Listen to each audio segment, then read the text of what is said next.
Observatório do Esporte. Confira a reportagem da semana. Um tema em debate.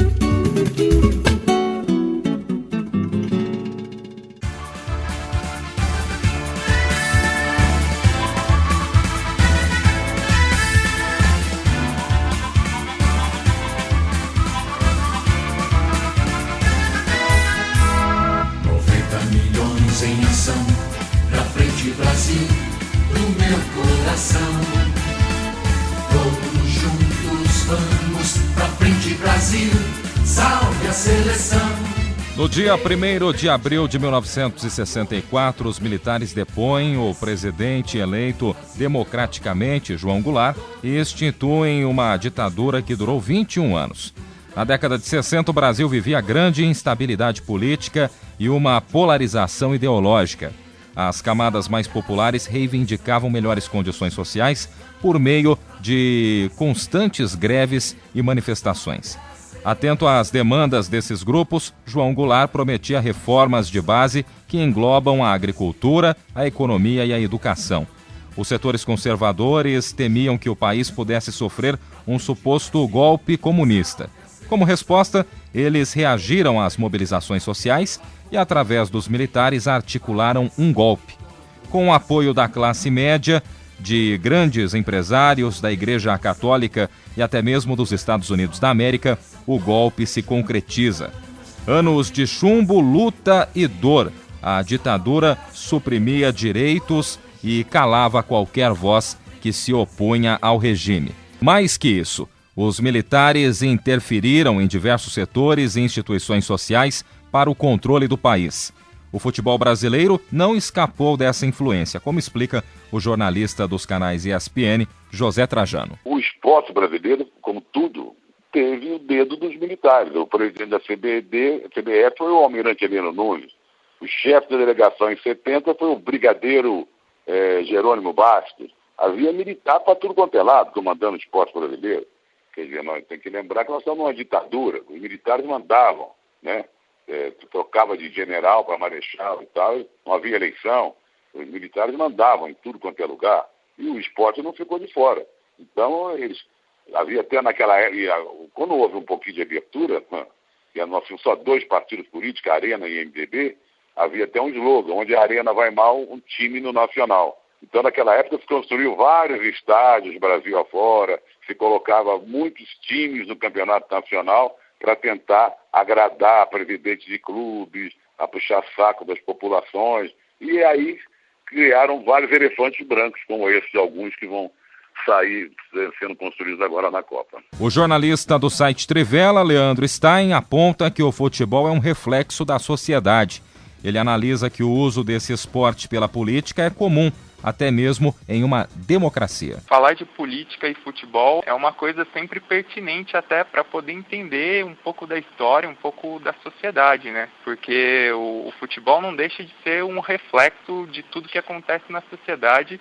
Muitas vezes é um mecanismo usado ou para transgredir o sistema ou para asseverar o sistema, né, por ditadores, ou mesmo na democracia, né? Quantas vezes a gente não vê o uso político do futebol por presidentes que são democratas, que vivem em um país livre, mas que mesmo assim se aproveitam da situação do futebol para, de certa forma, legitimar o próprio poder, né? Em 1971, o Campeonato Brasileiro é criado para atender a demanda de integração nacional.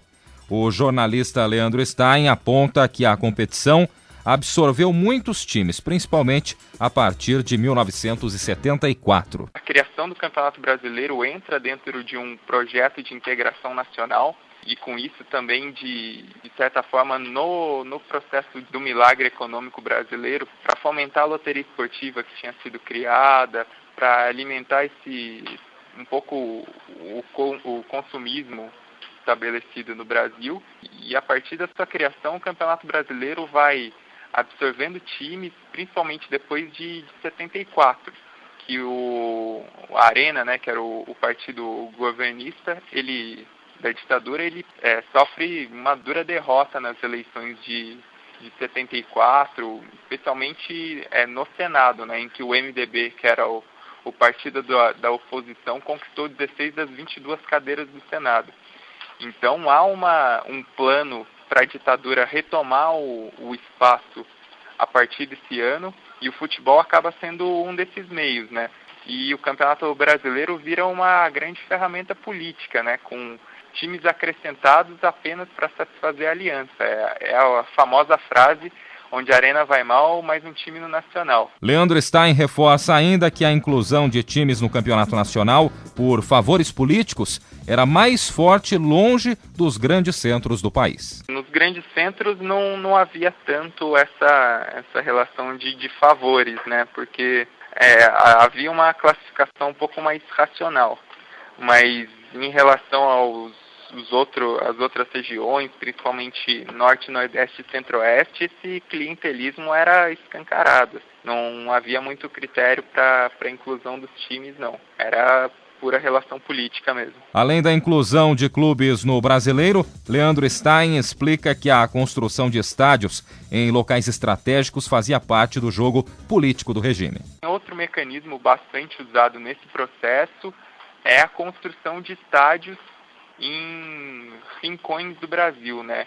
Principalmente no interior dos estados economicamente mais fortes, como São Paulo, Rio Grande do Sul, Minas Gerais, e também muitas capitais e cidades importantes do Nordeste, né? Para o governo estabelecer essa relação, falar, o governo está fazendo alguma coisa aqui com gigantes de concreto que eram os estádios, né? Enormes, a maioria deles para mais de 30 mil espectadores. E era uma forma de legitimar esse poder. Então, a partir do Campeonato Brasileiro e da construção de estádios, a ditadura fazia sua política nacional através do futebol. Os campeonatos nacionais foram muito importantes como propaganda do governo militar, mas nada se compara à força de uma seleção nacional.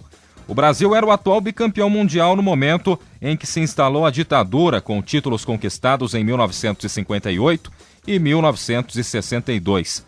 Sabendo da influência do selecionado brasileiro, o governo passa a organizar jogos em cidades estratégicas. Para dar conta dessa demanda desgastante de amistosos, são convocadas 4 seleções e mais de 40 jogadores para a preparação da Copa de 66.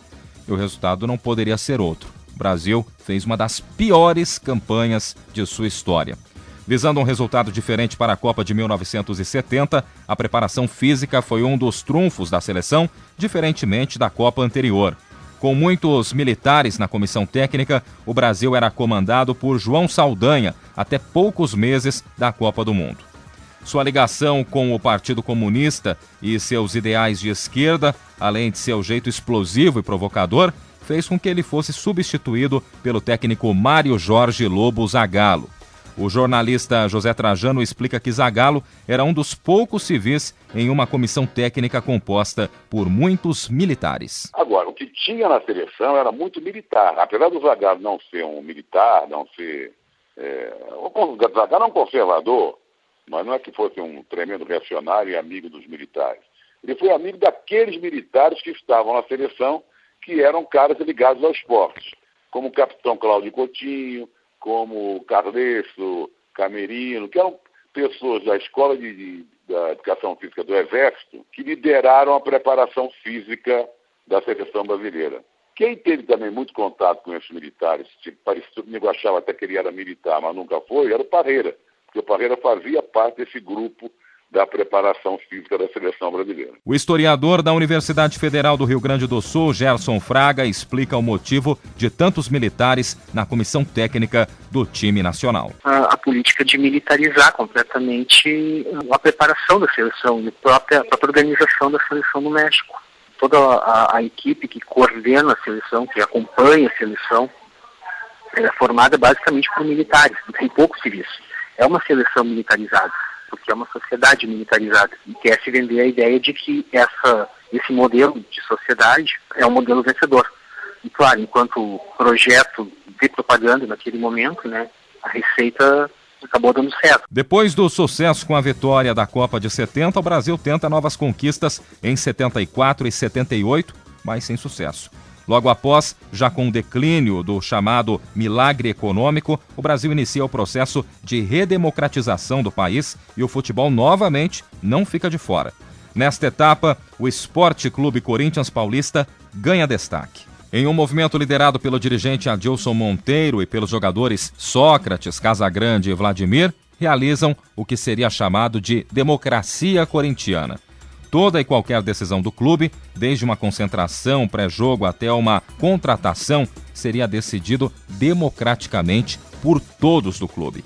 Além disso, traziam mensagens políticas no uniforme como dia 15, vote, e ganhando ou perdendo, mas sempre com democracia.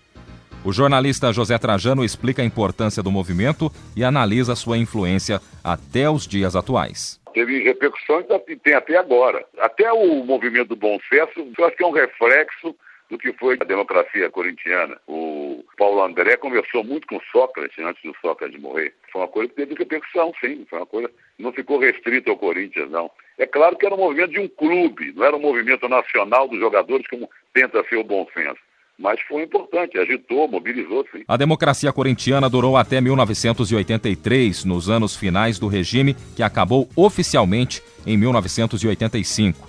Em 1988, o país vota uma nova Constituição e 2 anos depois, com a eleição de Fernando Collor de Mello por voto direto, inicia-se oficialmente um novo período democrático. Mas após 29 anos do fim desse período, ainda há elementos da ditadura no esporte, como explica José Trajano. Tem, o Marinho, presidente ainda da CBF, é um homem que apoiou a ditadura, era um homem ligado aos militares, fazia discursos na Assembleia Legislativa apoiando o torturador Sérgio Fleury. Então, tem o mandatário maior do esporte do futebol brasileiro.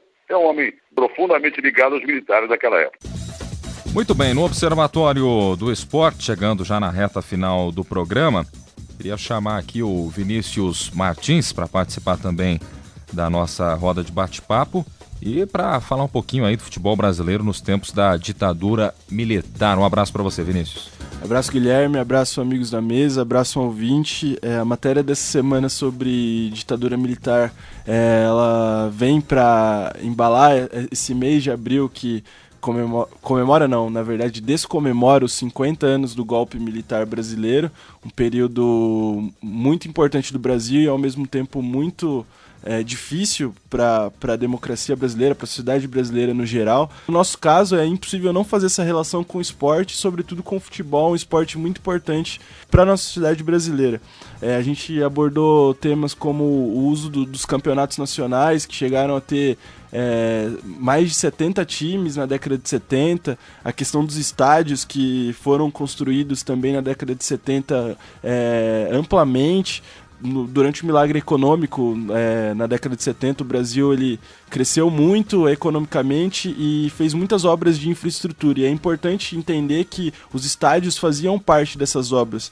Você tem estádios em diversos pontos, diversos estados importantes do país que cresceram justamente naquele período e eu diria que hoje são elefantes brancos também, né? Outro ponto importante sobre a ditadura militar é a questão da retomada da democracia. O futebol ele teve um papel importante através do Corinthians, né?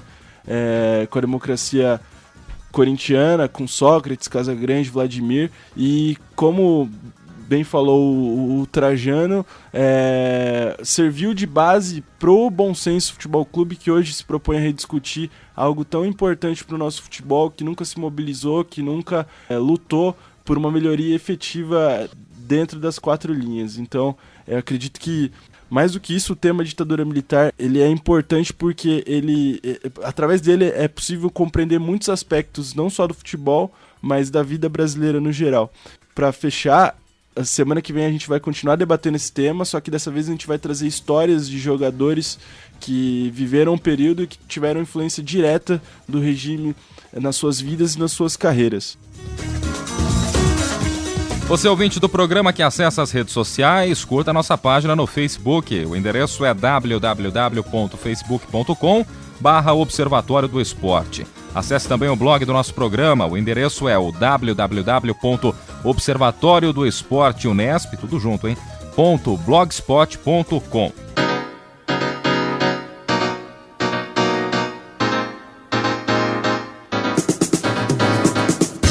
O Observatório do Esporte chega ao fim, agradecendo a sua companhia. Locução minha, Guilherme Dias. Comentários de Tuca Américo, Carlo Napolitano, Thiago Pavini, Heitor Facini e Vinícius Martins.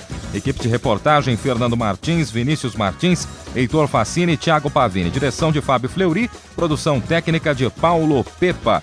O Observatório do Esporte é um projeto de extensão universitária financiado pela PROEX, a Pró-Reitoria de Extensão da Unesp. Voltamos no próximo sábado com mais informações esportivas, porque no Observatório do Esporte, você sabe, a informação vai além das 4 linhas. Um abraço e até a próxima.